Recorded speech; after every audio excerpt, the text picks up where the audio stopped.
Bonsoir, nous vous invitons à suivre avec nous un programme présenté par la Fédération des Églises Adventistes du 7e jour. Le message de ce soir, nous espérons, vous sera d'une grande bénédiction et édification. Bonsoir, chers jeunes, chers parents, chers enfants. Bonsoir à tous ceux qui nous rejoignent ce soir.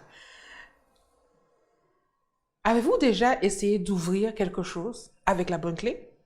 Oui, me direz-vous. Pourtant, chers enfants, qu'est-ce que maman cherche tous les matins avant de partir?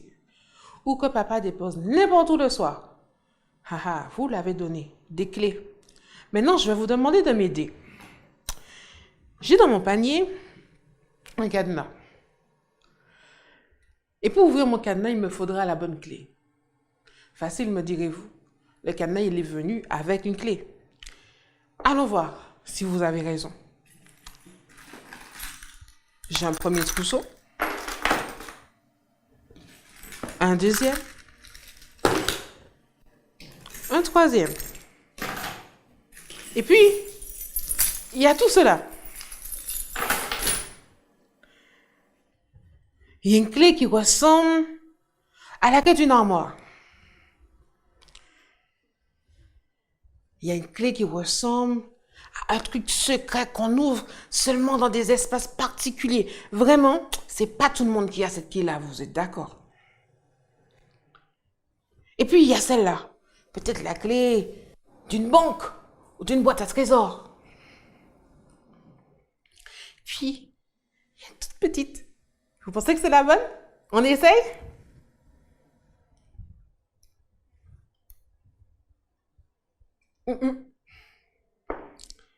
Alors, oh, il y en a encore. Il y en a deux comme ça. Puis il y a encore celle-là. Comment trouver la bonne clé? Vous savez, dans notre vie, c'est un peu ça le challenge. La boîte à trésors, ce qu'il y a à ouvrir, c'est notre cœur. Et Dieu nous a donné à tous une clé. Nous avons tous la même clé, mais chacun a un cœur différent. Vous savez, la clé, c'est quoi? Je vais vous la lire. Dans Apocalypse, chapitre 3, verset 20. Mais vous allez chercher chez vous. Je vous donne 3 secondes. Apocalypse, chapitre 3, verset 20. Le dernier livre de la Bible, écrit par Jean. 1, 2, 3. Vous l'avez? On lit ensemble? Voici, je me tiens à la porte et je frappe. Si quelqu'un entend ma voix et ouvre la porte, j'entrerai chez lui. Je souperai avec lui et lui avec moi. Alors, devinez, quelle est cette clé? Et moi, j'essaye.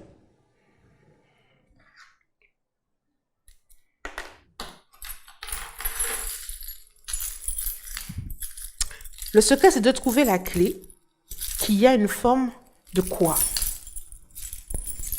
Vous la voyez? Ici? Tiens.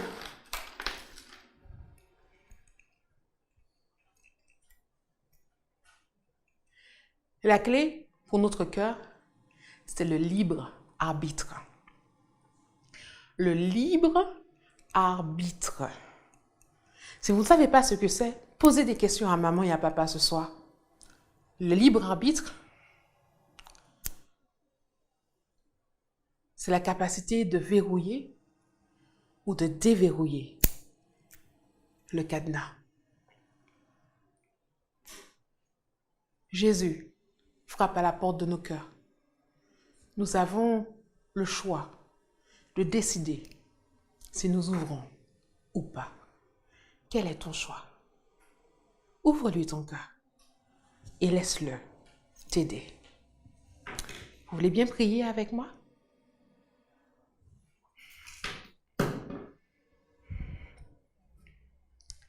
Fais silence à la maison, c'est le moment de la prière. Seigneur Jésus, aide-moi à comprendre que j'ai le libre arbitre. J'ai en ma possession la clé de mon cœur et je te l'ouvre pour que tu fasses de moi quelqu'un d'extraordinaire. Au nom de Jésus. Amen. À très bientôt pour une autre histoire.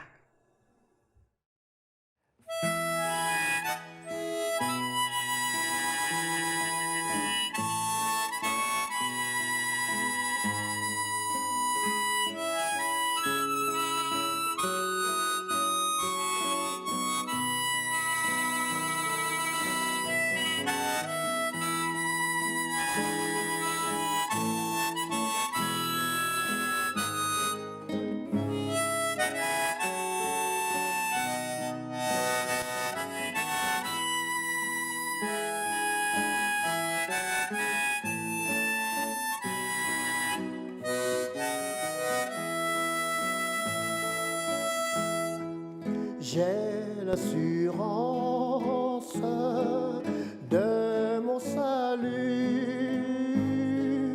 par la présence du Seigneur Jésus, car par son sang il m'a racheté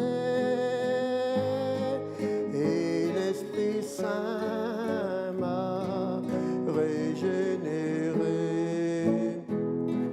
C'est mon histoire, c'est là mon chant. Louez mon Sauveur à chaque instant. C'est mon histoire, c'est là mon chant.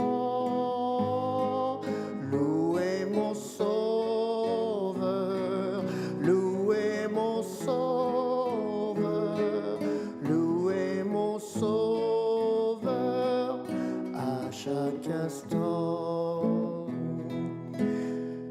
Je veux obéir à mon Seigneur, dans mon cœur sentir la paix de son cœur. Veillez et priez, l'attendre jour, me laisser lier, me laisser lier, me laisser lier par son amour. C'est mon histoire, c'est là mon chant. Louez mon Sauveur à chaque instant. C'est mon histoire, c'est là mon chant. Louez mon Sauveur, louez mon Sauveur, louez mon Sauveur à chaque instant.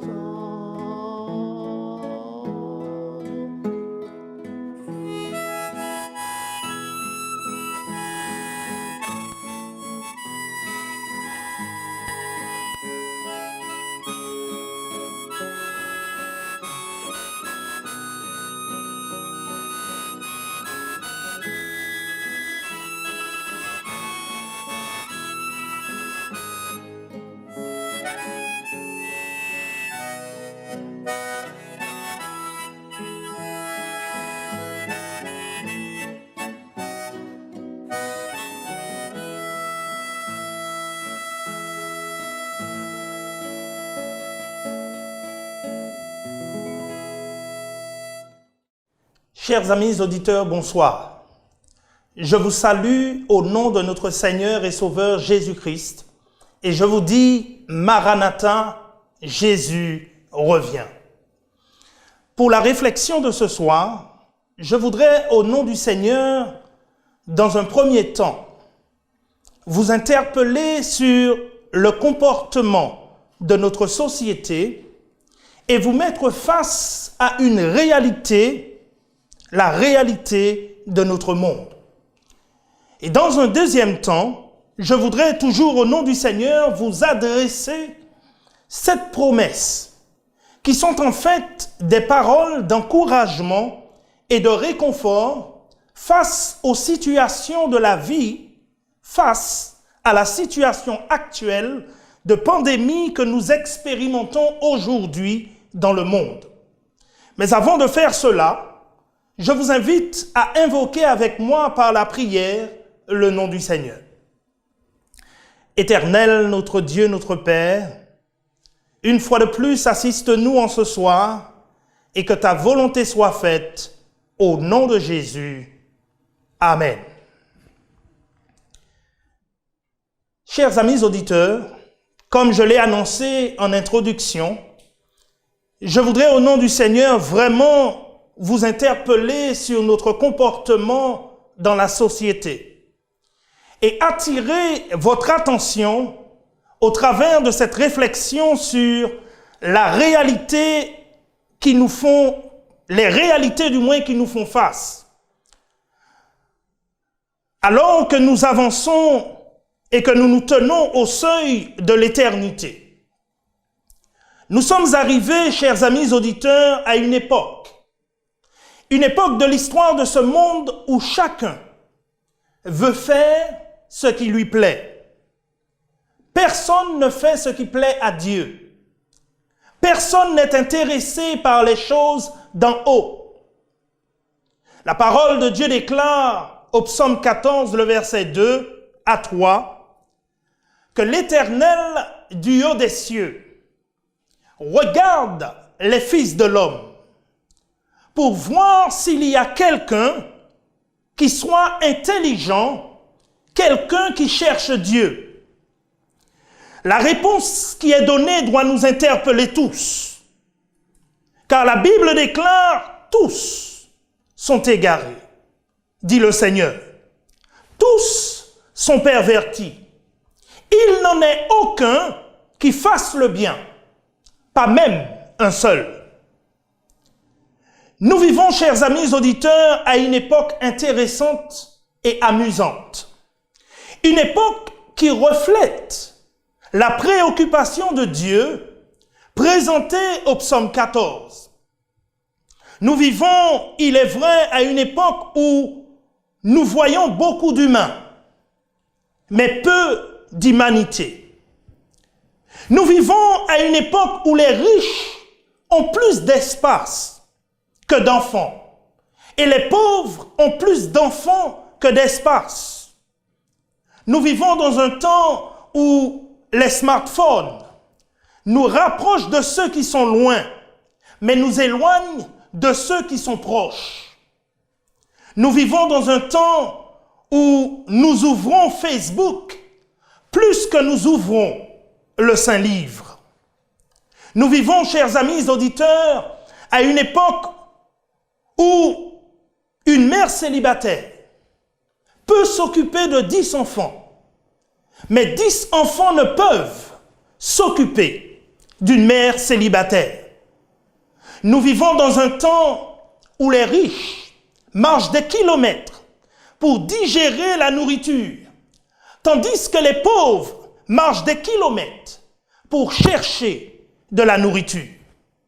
Oui, nous vivons à une époque où des femmes sont payées pour être nues, alors que d'autres n'ont pas de vêtements pour couvrir leur nudité.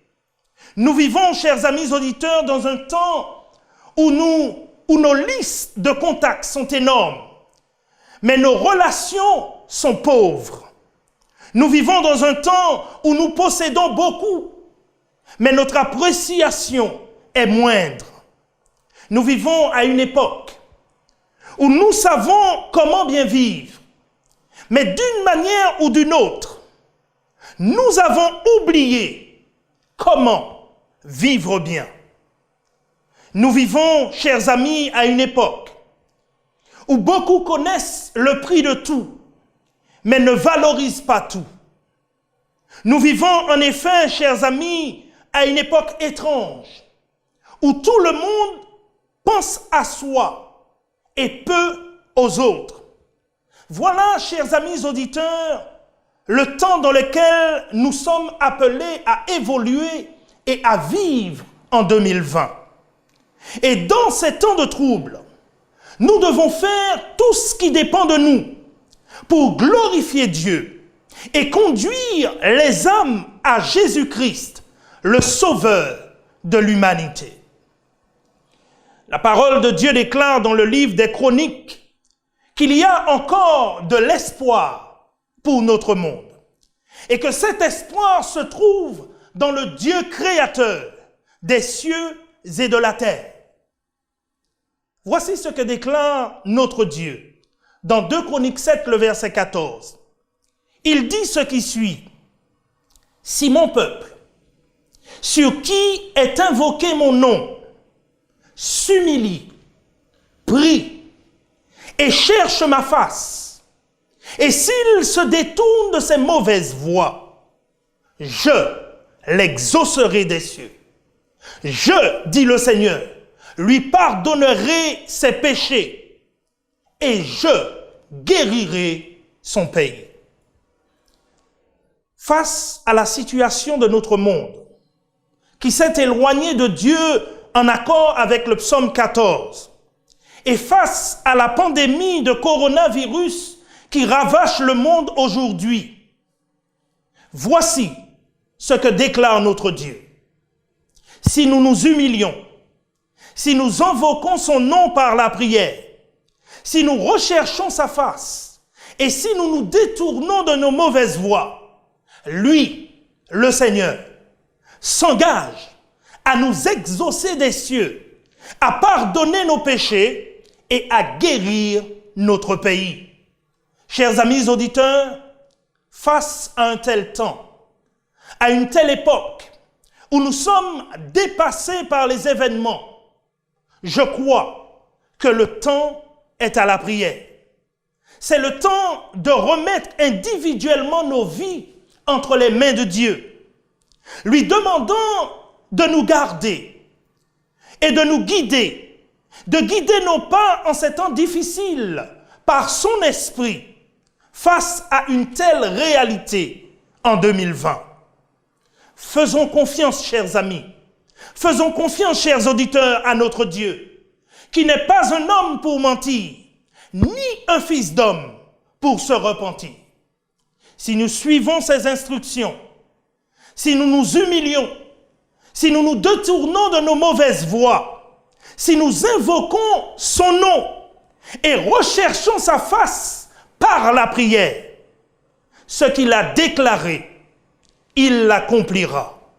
Il pardonnera nos péchés et guérira notre pays. Notre Dieu, chers amis, est au contrôle de notre monde. Et même si il semblerait pour certains qu'il n'est pas intéressé par ce qui nous arrive ces jours-ci, sachez qu'il n'est pas insensible à ce que nous expérimentons aujourd'hui. Il est sensible à nos cris, à nos peurs et à nos douleurs. Voici, chers amis, les 7 promesses qu'il nous donne en ces temps de crise, en ces temps chargés d'émotions. Il dit, rassure-toi, je ne t'abandonnerai point.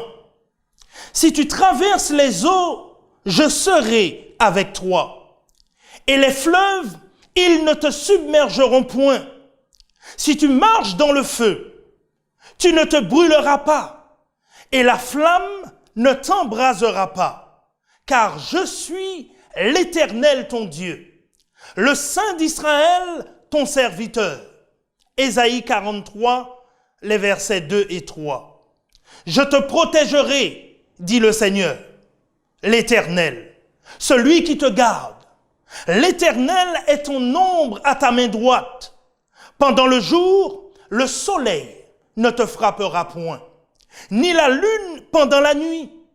L'Éternel te gardera de tout mal. Il gardera ton âme. L'Éternel gardera ton départ et ton arrivée dès maintenant et à jamais. Psaume 121, les versets 5 à 8. Il dit encore, je serai ta force. Car le nom de l'Éternel est une tour forte. Le juste s'y réfugie et se trouve en sûreté. Proverbe 18, verset 10. Si tu m'invoques, dit le Seigneur, je te répondrai. Invoque-moi et je te répondrai. Je t'annoncerai des choses, de grandes choses, des choses cachées que tu ne connais pas. Jérémie 33, le verset 3. Je pourvoirai à tous tes besoins, car je connais les projets que j'ai formés sur vous, dit l'Éternel. Projets de paix et non de malheur, afin de vous donner un avenir et de l'espérance. Vous m'invoquerez, dit le Seigneur, et vous partirez. Vous me chercherez, vous me prierez, et je vous exaucerai. Vous me chercherez et vous me trouverez, si vous me cherchez de tout votre cœur. Jérémie 29, les versets 11 à 13. Face à tes peurs, dit le Seigneur, je te donne ma paix. Je vous laisse ma paix. Je vous donne ma paix. Je vous donne pas comme le monde donne, que votre cœur ne se trouble point et ne s'alarme point. Jean 14, le verset 27. Je t'aimerai toujours, dit le Seigneur, car de loin, dit Jérémie, l'Éternel se montre à moi. Je t'aime d'un amour éternel. C'est pourquoi je te conserve ma bonté. Jérémie 31, le verset 3. Peu importe, chers amis auditeurs, la tournure que prendront les événements dans les jours à venir, notre Dieu nous assure que si nous lui faisons confiance, il ne nous abandonnera point. Il nous protégera. Il sera notre force. Il nous répondra si nous l'invoquons. Il pourvoira à tous nos besoins. Il nous donnera sa paix au milieu de nos tourments. Et il nous aimera toujours. Chers amis auditeurs, alors que Dieu nous assure sa protection et sa paix, alors qu'il nous assure son amour, soyons dans ce moment de crise que nous expérimentons respectueux les uns envers les autres et suivons les consignes données par le gouvernement et la Fédération des Églises adventistes du 7e jour. Car la puissance de notre Dieu se manifeste aussi dans l'obéissance. Courage, chers amis auditeurs, et que le Seigneur notre Dieu, face à ce siècle, face à ce moment de pandémie, nous bénisse et nous conserve encore sa bonté. Amen. Prions le Seigneur. Éternel, notre Dieu, notre Père, nous voulons une fois de plus, Seigneur, donner gloire à ton nom. Car même au moment de tourment, tu te révèles être un Dieu de proximité. Et tu nous assures que tu seras avec nous, que tu seras là pour nous soutenir. Tu nous assures que ton amour n'a pas changé, que tu nous aimes d'un amour éternel et que tu pourvoiras à tous nos besoins selon ta richesse en Jésus-Christ. Seigneur éternel, alors que le monde autour de nous a peur, ne sait que faire, nous invoquons ton nom ce soir et nous t'invitons, Seigneur, encore une fois, à te révéler à ce monde afin que ton nom soit glorifié et que le monde reconnaisse que tu es Dieu et que tu règnes dans les cieux et sur la terre et que les circonstances de notre monde ne t'échappent point, mais que tu es là et que tu observes et que tu es prêt à venir à notre aide, à notre appel. Nous t'en prions au nom de Jésus. Amen. Amen. Que le Seigneur, chers amis auditeurs, vous garde et qu'il vous bénisse. C'est ma prière.